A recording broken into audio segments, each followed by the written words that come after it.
اللہ سبحانہ و تعالیٰ کے پاک نام سے شروع جو بڑا مہربان اور نہایت رحم فرمانے والا ہے۔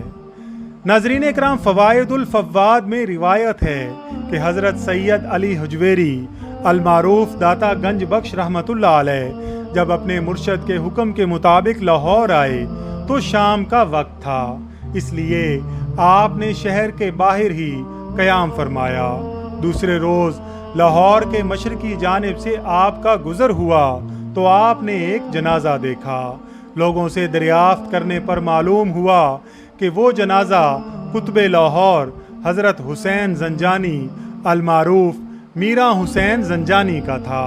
تو اس وقت آپ کو اپنے مرشد کا حکم یاد آیا کہ جب انہوں نے آپ کو لاہور جانے کا حکم دیا تھا تو آپ نے جواب میں عرض کیا تھا کہ وہاں تو میرے پیر بھائی حسین زنجانی موجود ہیں، تو پھر میرے جانے کی کیا ضرورت ہے؟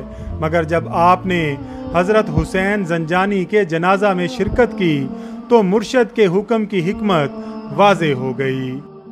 قیام لاہور کے دوران حضرت سید علی حجویری رحمۃ اللہ علیہ کی قیام گاہ کے نزدیک ایک مسجد پر لوگوں نے یہ اعتراض کیا کہ اس کا رخ قبلہ کی طرف نہیں ہے۔ آپ نے خاموشی سے لوگوں کا اعتراض سن لیا۔ کچھ وقت کے بعد جب نماز کا وقت ہوا تو آپ نے نماز پڑھائی، اور جب لوگ نماز سے فارغ ہو گئے تو تمام لوگوں سے فرمایا کہ تم لوگ اس مسجد کے قبلہ پر اعتراض کرتے تھے، اب دیکھو کہ قبلہ کس طرف ہے۔ جب لوگوں نے نظر اٹھا کر دیکھا تو یک بارگی قبلہ کو سیدھے رخ پر دیکھ کر سب معترضین نادم ہوئے اور آپ سے معذرت چاہی۔